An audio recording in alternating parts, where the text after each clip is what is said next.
You classified this planet as what? The alien officer, Lieutenant Varkon, couldn't believe his auditory receptors. The message had come from the highest echelons of the Galactic Council, relayed in the clipped, emotionless tones of an automated system. Earth, the unassuming blue-green sphere they had barely noticed on their initial scans of the solar system, had been labeled a Class 14 Deathworld. Such a designation was typically reserved for planets where survival itself was a near impossibility, places with toxic atmospheres, hostile megafauna, and volatile climates. But Earth, Varkon had visited Earth as part of the initial invasion fleet. It seemed tame by any galactic standard. The inhabitants, while annoyingly resilient, were primitive in their reliance on combustion engines and rudimentary energy sources. Yet here was this message announcing that Earth's classification was a mistake. They'd missed some crucial factors. The humans, far from being the insignificant creatures they first appeared, were now recognized as among the most dangerous beings in the galaxy. Varkon's mandibles clicked in agitation as he paced the command deck of the Orenthal, the flagship of the Visari invasion fleet. He glanced at the tactical display, where Earth's image hovered like an accusation. The humans had fought back with a ferocity that took the Visari by surprise. The invasion, which was supposed to be a simple conquest, had turned into a protracted war. The humans didn't just fight. They adapted, learned, and retaliated with strategies that defied all logic. The lieutenant growled low in his throat, recalling the first skirmishes.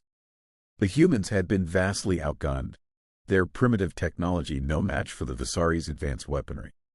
But instead of fleeing, they dug in. They used their environment in ways the Visari had not anticipated, turning cities into death traps, using weather patterns to their advantage, even unleashing biological weapons in the form of microscopic viruses that ravaged Visari immune systems. But it wasn't just the humans' ingenuity that had earned Earth its new classification. It was the planet itself. Earth was a world where natural disasters were a constant threat. Hurricanes, earthquakes, volcanic eruptions. Yet the humans not only survived these dangers, they thrived in spite of them. To the Visari, who hailed from a planet of stable climates and predictable ecosystems, Earth's unpredictability was nothing short of terrifying. "Lieutenant, we've received a new transmission from the Council," one of the junior officers announced, interrupting Varkon's thoughts. The officer's skin had taken on a pale shade, indicating anxiety, a rare emotion among the Visari. "Play it," Varkon ordered, though he dreaded what more the Council could have to say. The holographic display flickered before resolving into the form of a high-ranking Visari counselor. "All Visari forces currently engaged in operations on Earth are to retreat immediately. This is not a request. The Council has deemed Earth's inhabitants too dangerous to engage directly. Continued aggression is no longer sanctioned," the counselor continued. Varkon's claws clenched involuntarily. "Retreat? We are on the verge of—" "Do not mistake this order as a sign of weakness, Lieutenant," the counselor interrupted, his tone icy. "The humans have demonstrated a level of adaptability and ruthlessness that exceeds our worst projections. They are not to be underestimated. The Council has decreed that further direct conflict would be unwise." The transmission ended abruptly, leaving Varkon staring at the blank display in disbelief. Retreat? Unwise? The Visari were conquerors, not cowards.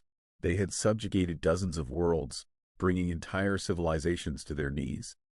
To be ordered to retreat was an insult, a stain on the honor of the fleet. "We cannot retreat," Varkon muttered mostly to himself.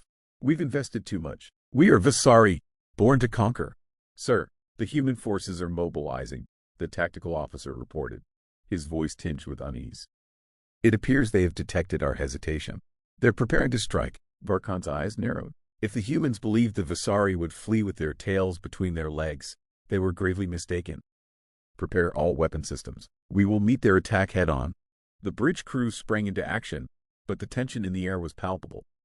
Despite their advanced technology and superior firepower, the Visari officers had seen firsthand the tenacity of their human adversaries. This would not be a battle easily won. As the human ships closed in, Varkon couldn't shake the feeling that something fundamental had shifted in the balance of power. The humans were no longer just another primitive species to be crushed underfoot. They were a threat, one that the Visari had underestimated for too long. And as the first volleys of energy beams lit up the space between the two fleets, Varkon realized with a sinking feeling that perhaps the Council was right to fear these humans. The first exchange of fire was almost ceremonial. Two lines of ships staring each other down, launching volleys of energy that would barely scratch the hulls of their opponents. But the humans, it seemed, were not content with a formal dance. They broke formation, their ships darting in unpredictable patterns, making it difficult for the Visari gunners to land a solid hit. "Focus fire on the lead ships," Varkon barked, his frustration mounting as the human vessels slipped through their defenses. The humans' tactics were unconventional, chaotic even, but that chaos was effective. Varkon could feel the tension on the bridge as the Visari crew struggled to keep up. The tactical officer cursed under his breath, his claws flying over the controls. "They're using short-range burst drives to maneuver, sir. It's making our targeting systems lag.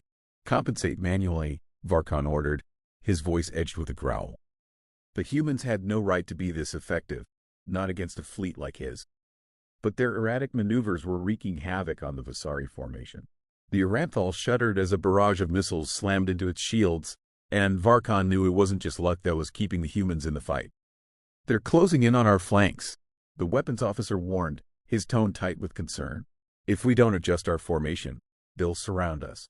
Varkon clenched his mandibles, considering his options. The Visari had always relied on superior firepower and technology to overwhelm their enemies, but the humans had a different strategy. They didn't fight to overpower. They fought to outthink. The realization hit Varkon like a physical blow. The humans were playing a different game entirely, one that the Visari hadn't prepared for. "Break formation," Varkon ordered, the words tasting bitter. "All ships are to engage individually. We can't afford to let them outmaneuver us." The order went against everything the Visari fleet had been trained to do, but there was no other choice. The ships separated, each one becoming a lone wolf in the chaotic void of space. Varkon's own ship, the Aranthal, swung to face the largest of the human vessels, a massive battleship that bristled with makeshift weaponry. "Target their engines," Varkon commanded.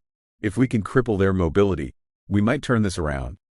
The Aranth weapon systems locked onto the battleship's thrusters, and with a single command, they unleashed a barrage of plasma torpedoes. The torpedoes streaked across the blackness of space, closing the distance in seconds. But as they neared the target, the human ship performed an impossible maneuver, spinning on its axis and accelerating directly toward the Aranthal. Varkon's eyes widened in shock. Evasive maneuvers now, the Aranthal lurched as its engines fired in reverse, trying to put distance between itself and the incoming behemoth. But the human battleship was relentless, its weapons lighting up as it barreled forward. The plasma torpedoes meant to destroy the human ship detonated harmlessly in its wake. "Shields at maximum," Varkon shouted as the battleship's cannons unleashed a torrent of fire. The Aranth shields flared under the assault, holding but only barely. Alarms blared throughout the bridge as damage reports flooded in. Hull breaches, failing systems, and worst of all, morale slipping. Varkon could feel the fear creeping in among his crew, but there was no time for fear. The humans were relentless. Their ships swarmed, forming around the Visari like predators sensing weakness. Varkon had to act, and fast. "Prepare to board that ship," Varkon ordered, making a snap decision. The Visari were masters of close-quarters combat. If they could get inside the human battleship, they could disable it from within. "Send the assault teams. We'll take this fight to them personally." The order was relayed, and within moments, the Aranth boarding pods were launched. They streaked across the void, small but deadly, latching onto the hull of the human battleship with mechanical precision. Varkon watched the progress on the tactical display, his claws tapping out a nervous rhythm on the armrest of his command chair. The first team breached the human ship, and Varkon leaned forward, eager for the victory he knew was within reach. The humans might be fierce in space, but on the ground, the Visari were unmatched. They would tear through the human defenders and take control of the ship's systems before the humans even knew what hit them. But as the reports came in from the boarding teams, Varkon's confidence began to waver. The humans had prepared for this too. The corridors of the battleship were a maze of traps and ambush points, and the human defenders were as ruthless as their commanders. They used every inch of the ship to their advantage, fighting with a tenacity that bordered awe and madness. "The boarding teams are taking heavy casualties," the operations officer reported, his voice tight with worry. "They're requesting reinforcements." Varkon slammed his fist down on the armrest, frustration boiling over. Send them! We cannot let that ship escape. But even as he gave the order, he knew it was too late. The humans had outplayed them at every turn. The battleship's engines roared to life, and it began to pull away from the Oriental, its hull battered but unbroken. Varkon stared at the retreating ship, his mind racing. How had it come to this? How had the Visari, the greatest conquerors in the galaxy, been brought to the brink of defeat by a species as primitive as humans? The answer was painfully clear. They had underestimated them. They had assumed that superior technology and firepower would be enough. But the humans had something that Visari could not replicate, something that made them truly dangerous. They had the will to survive.